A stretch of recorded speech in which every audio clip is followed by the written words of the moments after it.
Hello everyone, नया lecture potential due to an electric dipole, विद्युत द्विध्रुव के कारण विभव। ठीक है, मैंने डायग्राम बना दिया, छाप दिया जैसा का जैसा बुक में था। एनसीईआरटी पे बेस्ड है ये। ठीक है, एनसीईआरटी की डेरिवेशन बच्चों को दूसरा वाला कोई इजी लगता होगा, ये भी सीख लो, बुक में है तो काम आएगा। वो भी बता देंगे बाद में, दूसरा वाला भी। अब देखो किया क्या है, डाइपोल का नाम आया तो डाइपोल बना दिया। ये रहा डाइपोल। क्या कहता है कि एक प्लस चार्ज होना चाहिए, एक माइनस चार्ज होना चाहिए, चार्ज सेम होने चाहिए लेकिन विपरीत प्रकृति की होनी चाहिए, अपोजिट इन नेचर होनी चाहिए। नेचर अपोजिट हो ही गया इसका, प्रकृति तो, और परिमाण समान होना चाहिए। ये भी क्यों होना चाहिए, ये भी क्यों होना चाहिए, यानी मैग्नीट्यूड सेम होना चाहिए। R1 डिस्टेंस पे कोई P पॉइंट है, पोटेंशियल निकालना है। माइनस क्यू चार्ज से R2 डिस्टेंस पे कोई P पॉइंट है, उसको पोटेंशियल निकालना है। डाइपोल की डिस्टेंस कितनी होती है, पूरी 2a होती है। ये डाइपोल का सेंटर होता है, ये रहा डाइपोल, ये है। ठीक है, द्विध्रुव। अब डायरेक्शन आती है डाइपोल की, वो बन जाता है डाइपोल मूवमेंट बन जाता है फिर, क्योंकि वो एक वेक्टर क्वांटिटी आ जाती है, सदिश राशि हो जाती है, जिसको बोलते हैं द्विध्रुव आघूर्ण। तो डायरेक्शन क्या होती है, माइनस से प्लस की तरफ चलता है। ये जा रहा माइनस से प्लस की तरफ। ये इतना सा खांचा ए मान लिया, ये ए मान लिया, तो जुड़ के कितना हो गया 2a, वो दे रखा उसने। ये एंगल उसने अपन को थीटा दे रखा है। आगे सारी चीज़ ये पॉइंट ओ मान लिया उसने। और डाइपोल मूवमेंट को स्मॉल p से लिखते हैं, द्विध्रुव आघूर्ण को छोटे p से लिखते हैं। ठीक है, ये एक वेक्टर क्वांटिटी, सदिश राशि है। बड़ा P ध्रुवण के लिए काम आता है, पोलराइजेशन के लिए। ठीक है, आगे यहां तक समझ में। अब अपन इसको सॉल्व करते हैं। सबसे पहले प्लस क्यू, दो चार्ज है तो पोटेंशियल कितने निकलेंगे, 2 निकलेंगे। प्लस वाले से पोटेंशियल है, 1 2 नहीं लिख रहा क्योंकि चार्ज दोनों सेम है, इसलिए 1 2 नहीं लिख सकते। 1/4 पाई एप्सिलॉन नॉट Q/R, या फिर KQ/R होता है पोटेंशियल पॉइंट चार्ज से P डिस्टेंस पे अगर कोई है, सॉरी R1 डिस्टेंस पे, तो R1 लगा दिया मैंने। ठीक है, P पॉइंट पे। माइनस के लिए लेंगे तो क्या जाएगा, 1/4 पाई एप्सिलॉन नॉट। माइनस के लिए माइनस चार्ज को कंसीडर करके रखना है अपन को यहाँ पे। ठीक है, क्योंकि ये एक स्केलर क्वांटिटी है। कौन, विभव। पोटेंशियल एक सदिश अदिश राशि, अदिश, इसलिए उसका माइनस लगाना है। ठीक है, आ गया। और अदिश राशि तो क्या होगा, एल्जेब्रिक सम, बीजगणित योग हो जाएगा। जोड़ दें इसको, टोटल नेट कितना है अपन बात कर लेते हैं। वी नेट अपना पास में आएगा, अपना V plus plus V minus, ये दोनों जुड़ जाएंगे। ठीक है, वी नेट मेरा आ गया, V प्लस कितना है मेरा, 1/4 पाई एप्सिलॉन नॉट Q/R1, और इसकी डिस्टेंस R2 थी तो R2 लिख दिया, plus 1/4 pi epsilon not minus Q/R2। Plus minus लड़ेंगे तो क्या हो जाएगा, माइनस आ जाएगा। लिख दूँ माइनस, ये लो, मेरा काम इजी कर दिया। आप अगले लाइन में कर देना इसको। अब कॉमन आ रहा है तो कॉमन ले लो कुछ, क्योंकि बहुत सी चीज़ें आ रही है। 4 पाई एप्सिलॉन नॉट Q भी कॉमन आ रहा है, तो ये लो Q भी कॉमन ले लिया। क्या क्या बचा, 1/R1 माइनस 1/R2। ये अपने पास दिखा, हाँ गुड, ये अपने पास बच गया। अब अपन को क्या करना है, इसको सॉल्व करना है। तो उसके लिए हमें क्या चाहिए होगा, R1 चाहिए, R2 चाहिए। है हमारे पास में, नहीं। सॉल्व कर सकते हैं, नहीं। तो फिर क्या करना पड़ेगा, फॉर्मूला लगाना पड़ेगा। कौन सा, 11th क्लास में जो है कोसाइन फॉर्मूला, जो मैथमेटिक्स वाले बच्चों ने पढ़ा है। बायोलॉजी वाले बोलेंगे हम क्यों पढ़े हैं, तो डेरिवेशन दे रखा है, कुछ ज़रूरत के लिए दिया होगा, सीखोगे काम आएगा। कोसाइन फॉर्मूले से सॉल्व करना है इसको, कोसाइन फॉर्मूला। और बुक वाला कहाँ लेके जा रहा है हमें ना, फ्रॉम जियोमेट्री, फ्रॉम जियोमेट्री में लेके जा रहा है हमको, ज्यामिति में लेके जा रहा है, लिखा हुआ है उसने साहब। ठीक है, कोसाइन फॉर्मूला क्यों काम आ रहा है यहाँ पे देखो। कोसाइन फॉर्मूला क्या कहता है, एक ट्रायंगल अगर आपके पास में है, कौन सा, राइट एंगल ट्रायंगल नहीं है, क्योंकि राइट एंगल ट्रायंगल होता तो फिर हम फटाक से ट्रिग्नोमेट्री में घुस जाते हैं और सटाक से हम वैल्यू निकाल लेते, लेकिन यहाँ पे ऐसा है नहीं। तो कोसाइन फॉर्मूला बड़ा ईजी है समझने के लिए, ABC। ठीक है, एंगल A है, एंगल B है, एंगल C है, हमें निकालना है cos A निकालना है। तो क्या होगा, आप ढंग से देखो, A के सामने वाली साइड छोटा a, B के सामने वाली छुटकू b, और C के सामने वाली चुटकू c। कर सकते हो ये, तो कोई दिक्कत नहीं। आगे देखो, जो निकाल रहे हैं और जिसके सामने जो है वो माइनस में, A निकाल रहे हैं तो ये माइनस में, बाकी सब प्लस में। तो B² + C² minus A² upon 2BC। शुरू वाले 2 लिखने हैं और 2 के साथ में लगाना है। ईजी। cos B निकाल के देख लो खुद से, मैं निकाल देता हूँ इधर। जिसको लेना है उसके सामने कौन है, ये है नेगेटिव, बाकी पॉजिटिव में। A² C² minus B² upon 2AC, शुरू वाले। ठीक है, कॉस सी निकालना हो, निकाल लोगे कॉस सी, तो कॉस सी में ये सी नेगेटिव, बाकी प्लस के तो a square plus b square minus c square अपन 2ab। बोलो ये कोसाइन फॉर्मूला है, ठीक है। साइन का फॉर्मूला क्या होता है, ये सिर्फ मैं पूछ रहा हूँ बच्चों से, sine A upon sine B जो मैथमेटिक्स के हैं upon sine C is equals to क्या, इज इक्वल्स टू क्या आएगा, M C square, E equals to M C square 2r।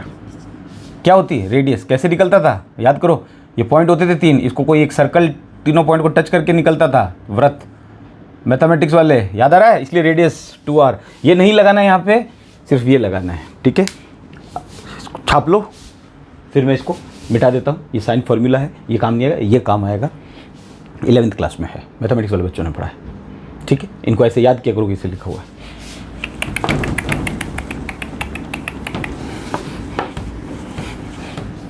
अब देखो वो बोल रहा है नाउ फॉर ज्योमेट्री, और मैं ऐड कर देता हूं एंड ट्रिगोनोमेट्री,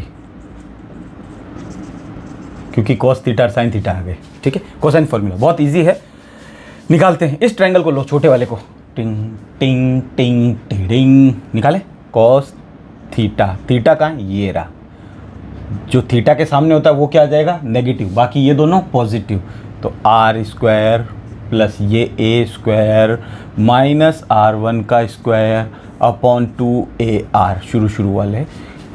बोलो आ गया, सॉल्व कर लें इसको। 2AR cos थीटा मल्टीप्लाई किया इधर से आर स्क्वायर प्लस ए स्क्वायर माइनस R1 का स्क्वायर। हमें क्या चाहिए, R1 चाहिए, हमारा R1 आ रहा है, इधर लेके आ जाते हैं। स्क्वायर भी है, बाद में हटा देंगे स्क्वायर का, कोई दिक्कत नहीं, स्क्वायर तो अपन हटा सकते हैं, डरने का नहीं। आर स्क्वायर प्लस ए स्क्वायर, ये इधर आया तो माइनस का 2AR cos थीटा। बोलो R1 तो अपना आ गया, इसको लेके चलेंगे अब अपन, पूंछ पकड़ लो, इसकी पूंछ मिल जाती है ना एक बार, खींच लो, फिर उसको दूसरा निकालेंगे, एक इस ट्रायंगल को लेंगे, टिंग टिंग टिडिंग। अगर कोई दूसरा वाला मेरे लिए निकाल सकता है, seriously he is a brilliant और शी इज़ अ ब्रिलियंट। और अगर नहीं निकाल सकता और अगर सीखने की हिम्मत रखता है, देन ही she is brilliant for me as well, ठीक है। अगर निकालना आता तो निकालो, वरना मैं भी निकाल रहा हूँ, ठीक है। मेरे लिए दोनों बच्चे इंटेलिजेंट हैं, जो सीखने की हिम्मत रखता है वो भी इंटेलिजेंट है। तो देखो सबसे पहले इसमें थीटा का है, इसमें थीटा मत ले लेना भाई, ये एंगल कितना आ गया, 180 माइनस थीटा। ये क्या है, एक लाइन है, लाइन पे पूरा एंगल कितना बनता है, 180 डिग्री। इतना तो थीटा खा गया, तो 180 में से अपन ने थीटा माइनस कर दिया, that's it, it's as easy. तो cos 180 माइनस थीटा, ये बुक में नहीं लिखा हुआ एनसीईआरटी वाले में, लेकिन लाएगा वो इस फॉर्म में, ये है, देखो जाके, ठीक है। इज इक्वल्स टू, हमने ये वाला ट्रायंगल लिया है, इसके सामने वाला ये क्या आ जाएगा, नेगेटिव, इसके सामने ये नेगेटिव आया था R1, इसके सामने ये नेगेटिव आ जाएगा, तो बाकी बचे कौन, एक ये एक ये, आर स्क्वायर प्लस ए स्क्वायर माइनस R2 का स्क्वायर बैठ गया अपॉन 2AR, शुरू वाले, या आर है जो भी, कोई दिक्कत नहीं, ठीक है ना। cos 180 पे नाम चेंज नहीं होता, तो cos रह जाता है। cos कौन से क्वाड्रेंट में, अभी भी सेकंड क्वाड्रेंट, क्योंकि 180 से कुछ माइनस हो रहा है तो सेकंड क्वाड्रेंट ही है। सेकंड क्वाड्रेंट में cos क्या होता है, नेगेटिव होता है, और थीटा जो है वो वैसा का वैसा लगा दो, upon are square plus A square minus R2 square upon 2AR, minus कर दे, minus 2AR cos theta is equals to are square plus A square minus R2 square. अब देखो हमें क्या चाहिए, R2 चाहिए, R1 तो हमारा निकल गया, R2 चाहिए, तो R2 ये पड़ा, इसको पकड़ के इधर लेके आते हैं, इसको फेंक करके उधर फेंक देते हैं, तो R2 square is equals to are square plus A square, ये इधर आया तो किसका हो गया, प्लस का हो गया, 2AR cos थीटा। बोलो ये R1 और R2 आ रहे हैं कि नहीं आ रहे हैं, बुक में ढंग से देखो, ऐसे आए कोसाइन फॉर्मूला से, और खाली जियोमेट्री से नहीं, ट्रिग्नोमेट्री भी यूज़ करनी है। और कहाँ यूज़ हुई थी ट्रिग्नोमेट्री, वो ज्यामिति बना जियोमेट्री, त्रिकोणमिति बना ट्रिग्नोमेट्री, पितृ बना फादर, मातृ बना मदर, और 35 भाषाओं में 17,000 मैगजीन छपती है, जिसको पढ़ने वालों की संख्या 28 करोड़ है, तुम्हारे देश से कहीं ज़्यादा। तो नमस्ते लंदन हो गया सर, निकाल लिया R1 R2, लेकिन यहाँ पे हमें R1 R2 चाहिए, हमारा क्या आ रहा है, स्क्वायर में आ रहा है, इसका इलाज करेंगे। आगे देखो बुक में क्या लिखा हुआ है, उस चीज़ को पढ़ो आगे। यहाँ तक तो आ गया, कह रहा है कि जो R है ना वो बहुत बड़ा है A से, ये R, ये बहुत बड़ी है इस ए से, बहुत बड़ी, इसलिए आपको ए बाई आर टर्म तो रखनी है, ये रखनी है। और अगर ए स्क्वायर बाई आर स्क्वायर अगर आ जाती है तो उसको हटानी है रास्ते से, इजी। ए बाई आर रखनी है, बुक में है ऐसा, ठीक है। इसका मतलब अभी हमारे पास में ए बाई आर नहीं आया हमारा, देखो इसको देखो, तो आर लाने के लिए हमें क्या करना पड़ेगा, आर कॉमन ले लेते हैं, है ना। यहाँ से वापस आर वन वाली को देखो, तो आर वन स्क्वायर, मैंने ये आर कॉमन ले लिया, क्या आ रहा है, आर स्क्वायर कॉमन आ रहा है मेरा, तो क्या बच गया 1 plus A square upon are square minus 2 AR cos theta upon are square. इसमें भी आर स्क्वायर का भाग लग गया तीनों में, 1 2 3 में लग गया, ठीक है। आगे ये मेरी क्या हो जाएगी, नेग्लिजिबल हो जाएगी, नगण्य हो जाएगी, क्योंकि वो बोल रहा है और ए बाई आर को रिटेन करना है यानी रखना है। आर स्क्वायर से एक स्क्वायर ये काट दिया मैंने, एग्री।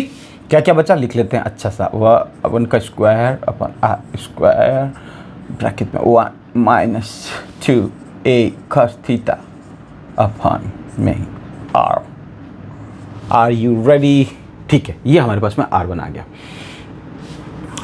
और ए बाई आर टर्म में भी आ रहा है, वो बोल रहा है ए बाई आर को रखनी है, इसको बाई R2 देखते हैं कहाँ है R2, ये इसको पकड़ो, लेके आओ इधर। ए बाई आर चाहिए, अपॉन में आर चाहिए, तो हमें ये कॉमन लेना पड़ेगा, सीधी सी बात है, बचपन से पढ़ते हुए आए। आर स्क्वायर में आर स्क्वायर का डिवाइड किया तो आया 1, ए स्क्वायर में आर स्क्वायर का डिवाइड किया तो कुछ नहीं आया, तो वैसा का वैसा लिख दिया। फिर इसमें डिवाइड किया तो 2AR cos theta upon are square, दिखा। इस स्क्वायर से ये आर मैंने पहले ही काट दिया, ये मेरा क्या हो गया, नेग्लिजिबल, नगण्य हो गया। तो R2 स्क्वायर कितना आया, R2 square is equals to are square 1 plus plus plus है सब, ठीक है ना, 2A cos theta upon are. ये लो जी, एक माइनस में आ रहा है, एक प्लस में आ रहा है। ये मेरा R1 स्क्वायर आ गया, ये मेरा R2 स्क्वायर आ गया। हमें क्या चाहिए अभी, R1 और R2 चाहिए, ठीक है। मैं कुछ साफ कर देता हूँ।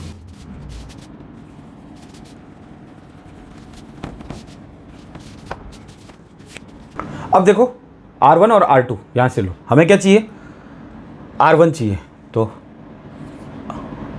R1 यहाँ लिखते हैं, R1 चाहिए हमको, तो R1 चाहिए तो स्क्वायर हटा दिया तो उस पर क्या लग जाएगा, रूट, तो ये गया 1 minus 2A cos theta upon R, और इस पे रूट की जगह मैंने लगा दिया 1/2, सिर्फ इतने से पे लगाया, क्योंकि ये स्क्वायर था तो इस पे जब रूट लगा तो रूट का मतलब होता है 1/2। ये स्क्वायर था, इसका स्क्वायर हटा तो इस पर रूट लग गया, ये रहा 2 से 2 कैंसिल आउट हो गया, तो ये तो बच गया आर, और उस पर रूट लगा हुआ है क्योंकि और उसका कोई इलाज हो नहीं सकता, ठीक है। खत्म खेल, R1 निकाल लिया अपन ने, पहुंच गए R1 पे। R2 निकालेंगे अब अपन, R2 is equals to, root हटा तो स्क्वायर भी हट गया, इस पे से इस पे लगा हुआ रह जाएगा, 1 प्लस 2A कॉस थीटा की पावर अपॉन आर और की पावर 1/2। ये हमारा R1 और R2 दोनों आ चुके हैं, सेम है ऑलमोस्ट, प्लस का और माइनस का आ रहा है, ठीक है, और पावर 1/2। हमें क्या चाहिए, हमें 1/R1 चाहिए। हमारा क्या आ रहा है, R1 आ रहा है, निकाल ले, बहुत ईजी है। कैसे, रेसिप्रोकल कर देंगे, व्युत्क्रम कर देंगे। इसको उल्टा किया तो मैच बोलती है इसको भी उल्टा कर दो, कर देते हैं ये लोग। इसको उल्टा कर दिया तो ये भी 1/R हो जाएगा, तो ये भी उल्टा हो जाएगा, 1/1 minus 2A cos theta upon R की पावर 1/2। अब देखो ढंग से समझना, ये पावर है इसके पास में, क्या मैं इसको ऊपर नहीं लेके जा सकता? अगर ऊपर लेके जाऊंगा तो पावर क्या हो जाएगी, माइनस में हो जाएगी। 1/10 की पावर कितनी है, 14। ऊपर लेके जाते हो तो आप लोग क्या लिखते हो, 1/10 की माइनस 14 लिखते हो, नहीं लिखते? ये पूरा ऊपर लेके चला जाऊँ मैं इसको अगले स्टेप में, क्यों? क्योंकि हमें इसमें कुछ लगाना है। क्या लगाना है नहीं बताऊंगा, जब लगाना है तब बताऊंगा। ये लो 1 minus 2A cos theta upon R की पावर, ढंग से समझना, -1/2। ये नीचे था, ऊपर लेके आए तो पावर प्लस हो जाती है। ये अपने पास में बच गया, हाँ 1/R1। अब अपने को क्या निकालना है, 1/R2। इधर है 1/R2। इसको उल्टा किया, इसको भी उल्टा कर दो,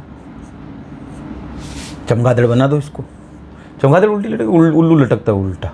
1 plus guns, I am not a gun, bloody guns, I am a sniper. -1/2 ढंग से समझना, कहीं मजाक नहीं रह जाओगे। उल्टा इसको भी किया, इसको भी उल्टा किया, लेकिन जब उल्टा किया तो पावर नीचे चली गई, फिर मैं इसको वापस ऊपर लेके आ गया और माइनस में पावर को बना दिया। क्यों? क्योंकि मुझे अब क्या लगाना है, बाइनोमियल थ्योरम लगानी है। इसमें फिजिक्स तो कहीं कुछ थी नहीं, सारी कुछ ट्रिग्नोमेट्री और ज्योमेट्री आ गई, मैथ्स आ गई, मतलब मैथ्स घुस गई। फिजिक्स तो बस इतनी सी थी कि पोटेंशियल इतना होता है, पी पॉइंट पे विभव इतना होता है। आगे देखो, इस पे लगाते हैं अपन बाइनोमियल थ्योरम R1 पे। ध्यान रखना क्या होती है बाइनोमियल एक्सप्रेशन, 1 + x की पावर अगर n हो तो उसको कैसे लिखते हैं, 1 + nx। हो सकता है वो बायोलॉजी वालों से चाहे कि आप बाइनोमियल याद रखो, क्योंकि आएगी तभी आप याद रखोगे, वरना आप याद नहीं रखोगे। 1 + nx + n की -1 अपॉन फैक्टोरियल 2 और उसका स्क्वायर कर दो x का। आगे और टर्म चलेगी, लेकिन वो हमें साथ का साथ ये बोल रहा है आपको a/r टर्म रखनी है और a²/r² टर्म को ख़त्म करना है। जब स्क्वायर करेंगे तो इनके स्क्वायर भी होते जाएंगे, तो वो खत्म हो जाए। तो हमें ये स्टेप लगाना ही नहीं है, हमें तो 1 + nx याद रखना है, इतना सा। बैठ गया? इजी? ठीक है, मैं लगाता हूँ इस पर, देखते जाना, देखते जाओ बस। 1/r1, ये 1/r वैसा का वैसा, मुझे बाइनोमियल एक्सप्रेशन इस पे लगानी है, तो मैंने ब्रैकेट लगाया बड़ा सा, 1 वैसा का वैसा आ जाता है, प्लस n कितना है मेरा, n 1/2 है और उसका प्लस में था, तो -1/2 और x क्या है, ये वाला अंदर, यानी ये पूरा x है, ये वाला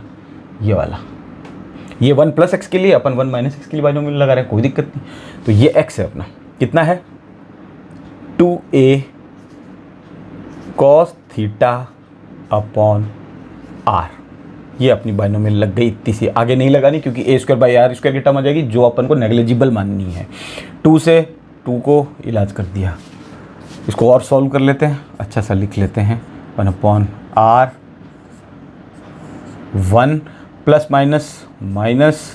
-a cos θ/r। ये मेरा 1/r1 आ गया, यहाँ डाल देंगे इजी, ठीक है। 1/r2 निकालते हैं अपन, इस पे लगाते हैं बाइनोमियल एक्सप्रेशन, फिर नहीं आई तो अभी और देख लो। 1 + x और उसकी पावर n, लेकिन यहाँ पे n प्लस है, अपने पास n माइनस है, तो 1 + nx, तो 1 + n अपने पास में क्या है, -1/2। x अपने पास में क्या है, ये पूरा ताम झाम, ये सामान जो उठा के पूरा यहाँ रख दो, 2a cos θ/r। 2 से 2 को कैंसिल आउट कर दिया, 1/r2 = 1/r1 minus plus minus a cos θ/r। ये दोनों माइनस क्या आ रहे हैं, क्या आएंगे, ऐसा होगा या कहीं गलती की अपन ने, क्या तो ये प्लस का हो, बुक में क्या है, यहाँ से अपने पास सही था काम, क्योंकि यहाँ पे प्लस माइनस आ रहे थे, तो वापस मैंने जब r निकाला तो ये माइनस में था, ये माइनस में रहा, ये प्लस में था, ये प्लस में था, ठीक है। और यहाँ आने के बाद में ये पावर नेगेटिव थी, तो नेगेटिव हो जाएगा सब मामला, इसकी भी पावर नेगेटिव हो जाएगी, तो ये प्लस में था। और इसके लिए जब मैंने बाइनोमियल एक्सप्रेशन लगाई इसके लिए, तो 1 माइनस था, यहाँ पे माइनस था हमारे बच्चों, यहाँ माइनस था, और ये माइनस मिलके प्लस हो गया, ये गलती कर दी, ऐसी आप भी करोगे, इसलिए जानबूझ के ये गलती दिखा रखी, वरना मैं काट देता वीडियो में, एडिट कर देता, लेकिन होती ऐसी गलतियाँ, these are the silly mistakes. Plus आ गया, एक प्लस का आएगा, एक माइनस का आएगा, ये यहाँ गलती की थी, अपना ये 1 माइनस आ रहा था और अपन ने यहाँ पे प्लस ले लिया था, बैठ गया। अब मैं इसको इरेज कर देता हूँ कि मुझे क्या क्या जगह चाहिए होगी। ये आया R1, 1/r1, इसको मैं मल्टीप्लाई कर दूं, 1/r को इससे मल्टीप्लाई किया, plus a cos θ/r², multiply हो गया, ठीक है। 1/r2 भी निकाल लेते हैं, 1/r इससे मल्टीप्लाई हुआ, minus a cos θ/r², R square होगा। आगे अपन को बाइनोमियल एक्सप्रेशन लगानी नहीं थी। क्यों नहीं लगानी थी? क्योंकि अगली टर्म में 0 आ रहा था, sorry A square by R square cancel out हो रहा था। ये हमारी वैल्यू आ गई 1/r1 और 1/r2। डालनी है, डाल दो, इरेज कर दे, लिख तो रहा है V net is equal to q upon 4πε0 1/r1 1/r, ये 1/r1 ये plus a cos theta upon are square minus minus bracket में क्यू, क्योंकि ये माइनस में आ रहा है तो इसको ब्रैकेट में लगाएंगे, इनके साइन चेंज हो जाएंगे, minus A cos theta upon are square. बोलो समझ में आया? डबल ब्रैकेट लगा दिया, छोटे से इसको बंद कर दिया, बड़ा वाला लगा दिया। V net equals to q upon 4πε0 1/r plus a को मार कर मर गया, इंक डालता हूँ।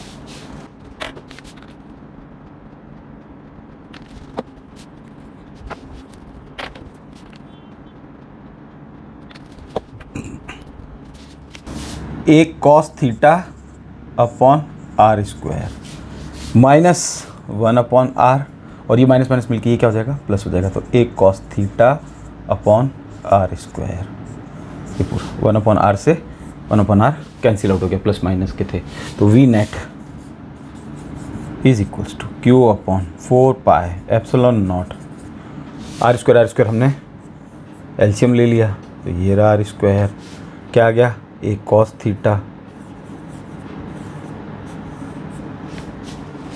और क्या आ जाएगा?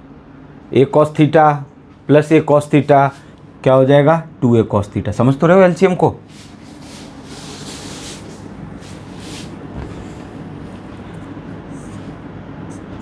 प्लस ए कॉस थीटा क्या हो जाएगा? 2a cos theta upon are square. LCM लिया है, एलसीएम लिया है 2a कॉस थीटा, और बोलो यहाँ तक समझ में आ गया?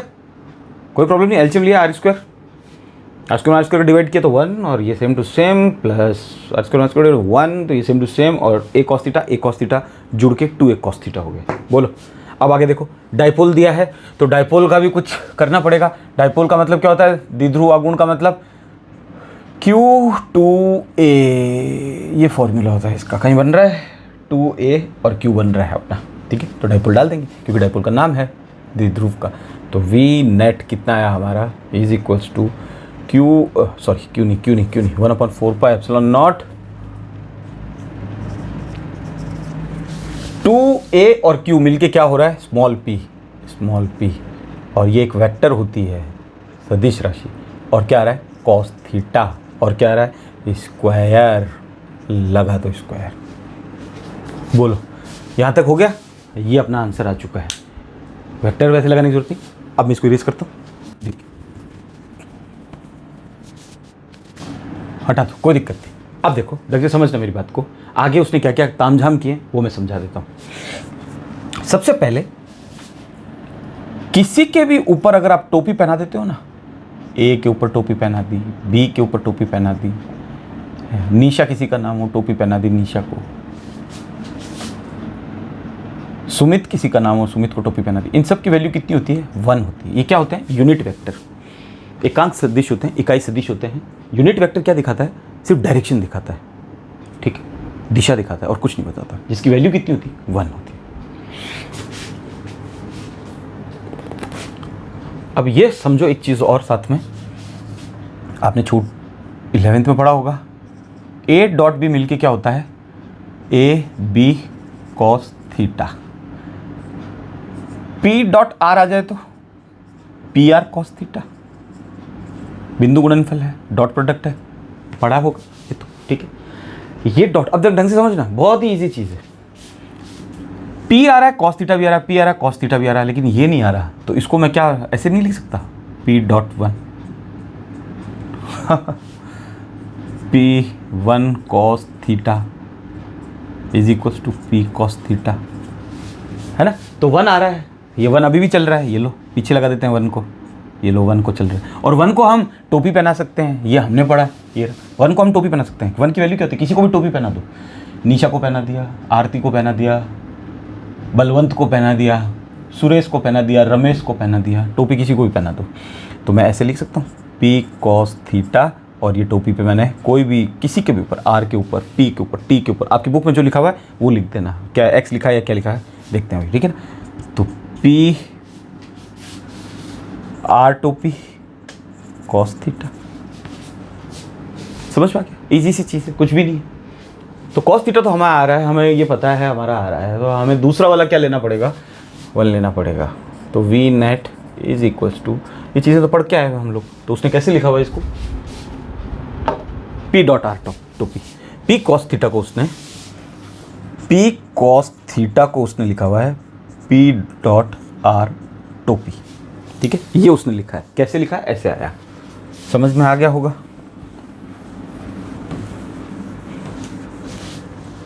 ये उसने लिखा है, कैसे आया, ऐसे आया। डॉट प्रोडक्ट है, जो हटेगा तो cos थीटा लगेगा, और आर कैप की वैल्यू कितनी होती है, 1 होती है। तो 1 कहीं छुपा हुआ है यहाँ पे, मल्टीप्लाई में 1 कोई मतलब नहीं, डिवाइड में 1 कोई मतलब नहीं है, लेकिन सब्ट्रैक्शन और एडिशन, जोड़ घटाव में 1 आ जाता तो काम गड़बड़ हो जाता है। आगे क्या लिखा उसने, ये तो लिख ही दिया, 1/4πε0 P डॉट आर पे टोपी, cos थीटा गायब कर दिया। अब उसने cos थीटा गायब कर दिया, ध्यान रखना कैसे गायब हुआ, इसलिए गायब हुआ A डॉट बी से, समझ लेना A dot B, A B cos theta, यहाँ B क्या है, एक चीज़ तो आ रही है, P cos थीटा तो आ रहा है, P dot C equals to P C cos theta, P cos theta आ रहा है, C नहीं आ रहा, C नहीं आ रहा, इसका मतलब C का उसने 1 ले लिया, कोई दिक्कत नहीं, ले सकते हैं 1 तो हर जगह अवेलेबल होता है, ठीक है। तो उसने ऐसे बना दिया उसको आगे, और ये बोल रहा है कि ठीक है ये R जो बहुत बहुत बड़ा हो A से, तब आप ये एक्सप्रेशन यूज़ कर सकते हो। आगे देखो, अब हमें पता चल चुका है कि इसके अंदर cos थीटा आ चुका है, तो cos थीटा कुछ ना कुछ तो कमाल करेगा, खेल खेलेगा। तो cos थीटा की वैल्यू जो चलती है ना, वो 0 से पाई के बीच में चलती है। 0 कॉमा पाई मत समझना, इसको लिखते ऐसे हैं, लेकिन 0 से पाई के बीच में चलती है, ठीक है। मतलब cos की वैल्यू -1 से +1 तक होती है, तो 0 से पाई अपन लेके चलते हैं। तो देखो अब वैल्यू डालते हैं और इनमें निकालते हैं, उसमें से cos 0 डिग्री हो तो वैल्यू हो जाती है 1, cos बीच में 90 भी आ जाएगा, 90 डिग्री होगी तो वैल्यू आ जाएगी 0, और cos 180 डिग्री आएगा तो आंसर आ जाएगा -1। अब देखो इसको ढंग से समझो, ये चीज़ है क्या, समझने लायक चीज़ ही है। अब इस डाइपोल को मैं टेढ़ा कर रहा हूँ, मैंने ये डाइपोल को टेढ़ा कर दिया, किधर ही लो कोई फर्क नहीं पड़ता, -q +q मैंने इधर ले लिया, यही था आपके पास में, मैंने ऐसे कर्न बना दिया।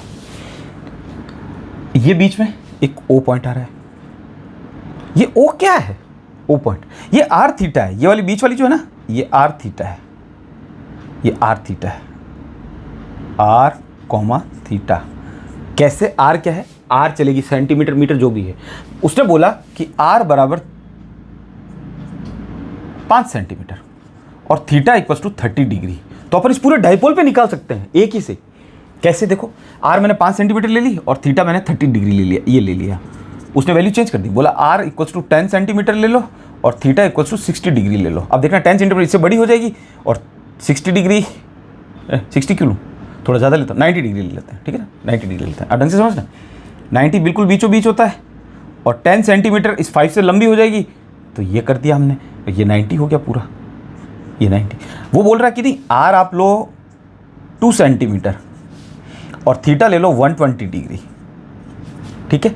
तो R 2 सेंटीमीटर, तो ये 2 सेंटीमीटर और ये 120 डिग्री बन गया, ये 2 सेंटीमीटर, इतनी सी, ये इतनी सी 2 सेंटीमीटर है बस, क्योंकि ये 5 सेंटीमीटर मैं इसको मान रहा हूँ, ठीक है।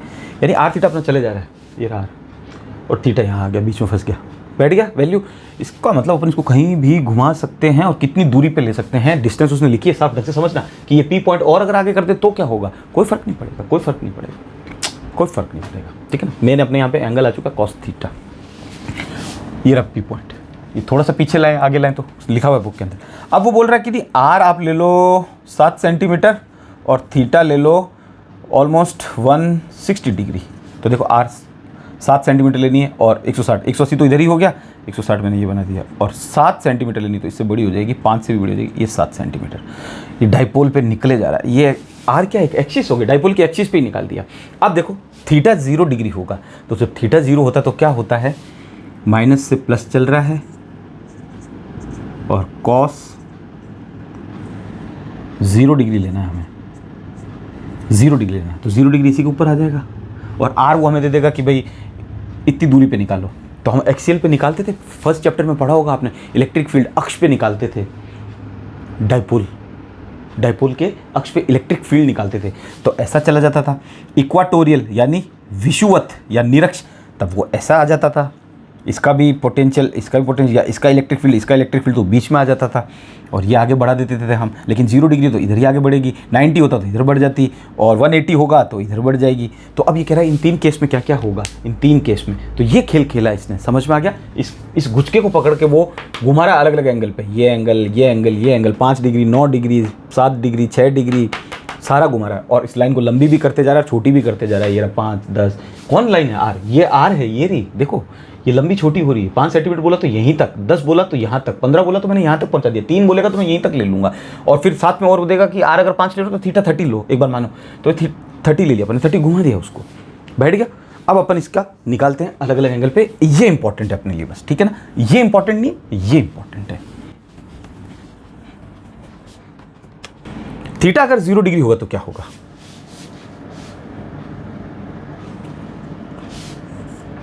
तब मेरा v क्या आएगा, 1/4 pi epsilon not p/r² cos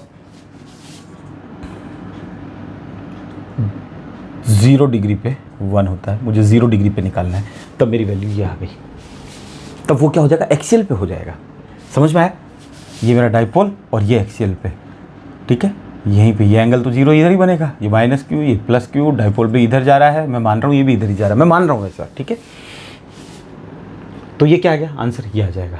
0 degree लिया तो when theta equals to 180 degree लेंगे तो क्या होगा, तो देखो equals to 1/4 pi epsilon naught, और कॉस थीटा की जगह 180 डिग्री डालो तो p तो है ही, और अपॉन में r² है ही, और थीटा 180 डालेंगे तो -1 आ जाएगा।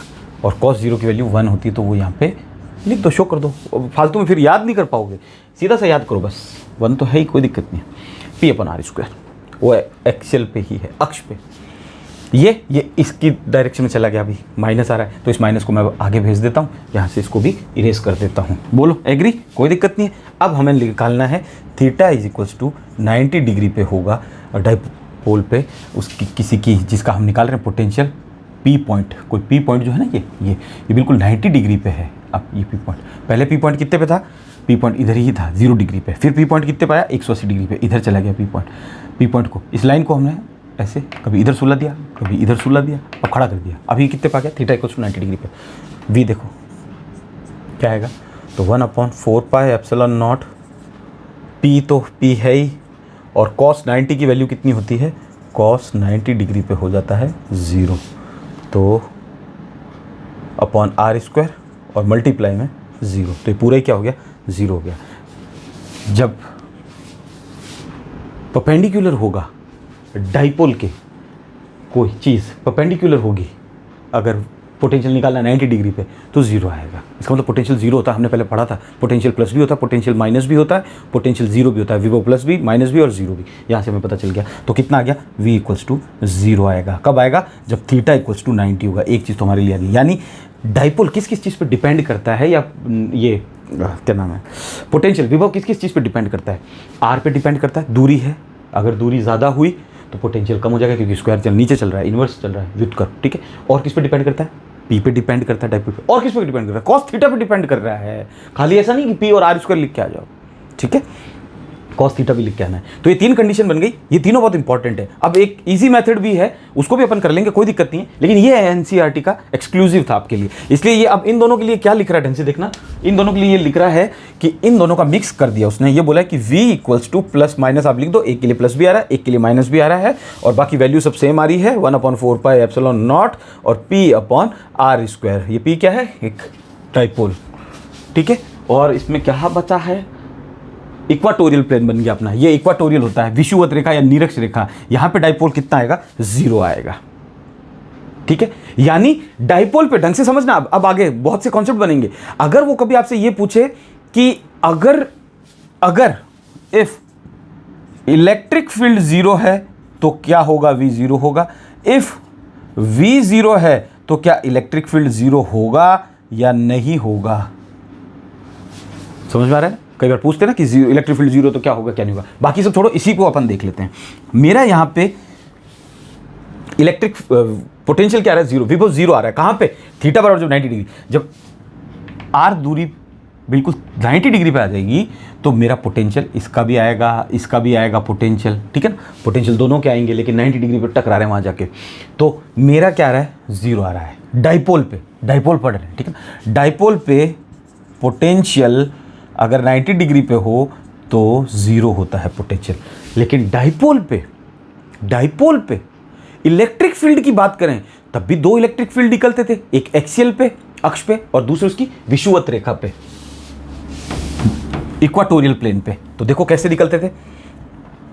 ये मेरा था डाइपोल -q + q। अगर एक्सिस पे निकालते थे तो इधर ही जाता था इलेक्ट्रिक फील्ड भी, और डाइपोल की डायरेक्शन भी यही है, दोनों की सेम डायरेक्शन हो जाती थी। और जब इक्वाटोरियल पे निकालते थे ऐसे, ये इलेक्ट्रिक फील्ड, एक का इलेक्ट्रिक फील्ड जाएगा इधर, इसका दूर जाता है प्लस से, माइनस का माइनस की तरफ आएगा, तो रिजल्टेंट इलेक्ट्रिक फील्ड इधर निकलता था ई नेट। डाइपोल तो अभी भी मेरा -q + q है, डाइपोल की डायरेक्शन ये है, इधर जा रहा है डाइपोल तो स्मॉल p, लेकिन इलेक्ट्रिक फील्ड मेरा जा रहा है इधर। यानी इसका मतलब इलेक्ट्रिक फील्ड था, मैं ये बोल रहा हूं डाइपोल में इलेक्ट्रिक फील्ड इक्वाटोरियल पे था, 0 नहीं था, इधर जा रहा था, अपोजिट डायरेक्शन जा रहा था। इक्वाटोरियल पे, विषुवत रेखा पे या निरक्ष रेखा पे, डाइपोल पे पोटेंशियल होगा? नहीं होगा, पोटेंशियल 0 होगा। अगर पोटेंशियल 0 होगा तो इलेक्ट्रिक फील्ड 0 हो सकता है? नहीं हो सकता। रिलेटेड है ईच अदर से, एक दूसरे से रिलेटेड हैं, लेकिन 0 नहीं होगा, ये हमें पता है। तो हम ये नहीं कह सकते कि v 0 होगा तो e 0 होगा।